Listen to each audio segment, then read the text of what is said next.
নাকি ছেলে হয়েছে। কি হয়েছে? আমি 3 বছর ঘর যাইনি, আমার ছেলে হয়েছে।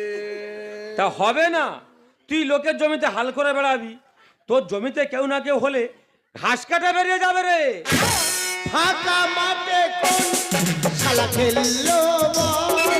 আর রাস্তার ধারে থাকলে জীবন খুঁজবে জল। এটা দাদা তুমি ঠিক কথা বলেছো। রাস্তার ধারে টিউবওয়েল থাকলে খারাপ হোক আর ভালো হোক, যার যখন জলের দরকার হবে সে যখন গোজে দিয়ে চলে যাবে। ফাঁকা মাঠে কোন শালা দিল গোল? রাস্তার ধারে থাকলে জীবন